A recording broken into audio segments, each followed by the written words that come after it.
유엔이 되지 않았다면 제가 이곳에 올 일이 없었을 것입니다. यदि हम एक बौद्ध भिक्षु नहीं होते और बुद्ध का धर्म नहीं अपनाए होते तो आज इस जगह पर मेरा आना नहीं होता।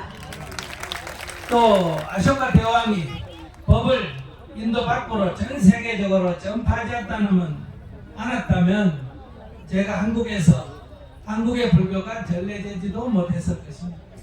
और दूसरी बात यह भी कि यदि राजा अशोक ने अपने धर्म का प्रचार प्रसार विदेशों तक नहीं करवाया होता तो आज कोरिया देश भी बुद्ध धर्म को नहीं जानता। 그래서 제가 여러분을 오늘 만나게 된 것은 부처님과 아쇼카 대왕의 은혜 속에서 여러분들을 이렇게 만나게 된 것입니다. हम उनके बहुत आभारी हैं बुद्ध के धर्म के प्रति और सम्राट अशोक के प्रति जिनके कारण हमें बुद्ध का धर्म मिला और जिनके कारण आज हम यहाँ पे उपस्थित हुए।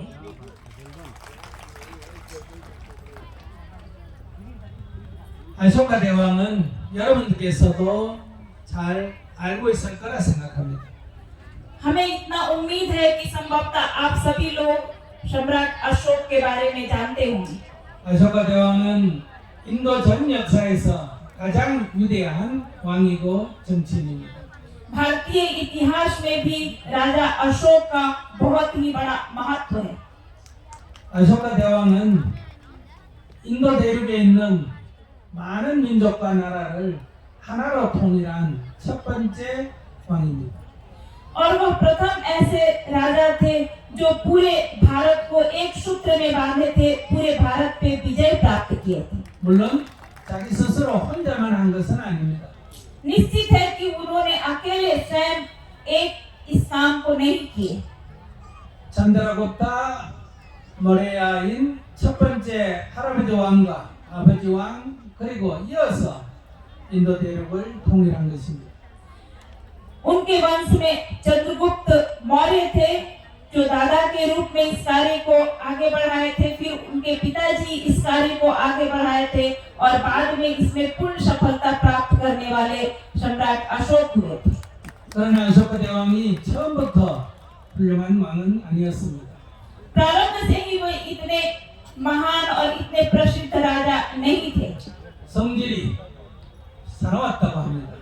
ऐसा माना जाता है कि वो भी झगड़ालू प्रवृत्ति के थे और युद्ध में विश्वास रखा करते थे। 또 많은 사람을 죽이는 그런 잔혹한 면도 있었다고 합니다. और युद्ध में उनके द्वारा भी बहुत सारे लोगों की मृत्यु हुई थी। 왕이 되기 위해서 자기의 이복 동생 99명을 죽이고야 왕이 될 수 있었다고 합니다. और इतिहास में ऐसा भी मिलता है कि उन्होंने राजा बनने के लिए अपने भाइयों को मृत्यु के घाट उतारने का काम किया था। 또 칼린가 왕국을 이 전쟁에서는 10만 명 이상의 사람들이 죽어서 피가 강물처럼 흘렀다고도 합니다. और कलिंग युद्ध में लाखों व्यक्ति को मार करके उस युद्ध को जीतने के कगार पे पहुंचे थे। 그러나 아쇼카 대왕은 부처님의 법을 만나서 자신의 그런 잔혹함을 버리고 새로운 사람이 되었다고 합니다. लेकिन उसी समय उनका मिलन बुद्ध के धम्म से हुआ और बुद्ध के धम्म को जानने के बाद उन्होंने इस क्रूर कार्य को छोड़ दिया।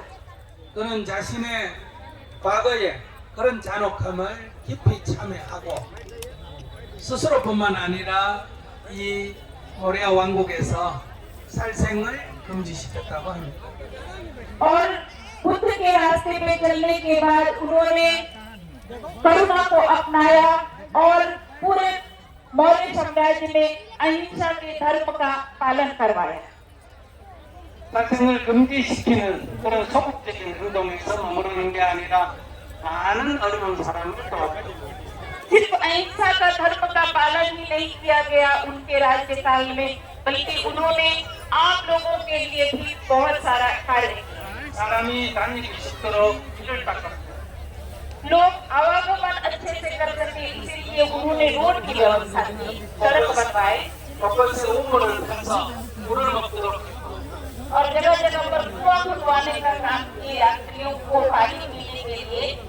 아무로 마시면서 강간에서 쉬도록 했다. और ये भी पता चलता है कि उन्होंने वृक्ष लगवाए ताकि यात्री लोग गर्मी के मौसम में छांव में रुक करके आराम कर सकें। 아픈 사람을 치료하고 बीमारियों को दवा मिलने का भी 돈 없는 부하들을 돌보고 और जिनके माता पिता नहीं थे वैसे अनाथ बच्चों को भी मदद की 자식 없는 늙은 노인들을 돌봤다고 합니다. और ऐसे वृद्ध माता और पिता जिनके बच्चे नहीं थे उनकी भी सेवा की। 흉년이 들어서 양식이 부족할 때는 양식을 빌려주고 다음에 농사를 지어서 잡도록 했다고 합니다. और ये भी पता चलता है कि उनके राज्य में जब अकाल पड़ा था तो अकाल के समय में सभी लोगों को अन्नदान करवाए थे और अन्नदान लोगों को पर्याप्त मिला। 법을 제정해서 힘으로 다스리지 않고 법으로 세상을 다스렸다고 합니다. और उसके बाद उनके राज्य में किसी समस्या कोई समस्या आती थी तो उसका समाधान वो क्रांति के द्वारा युद्ध के द्वारा नहीं बल्कि बुद्ध के थंब के द्वारा किया करते थे। 오늘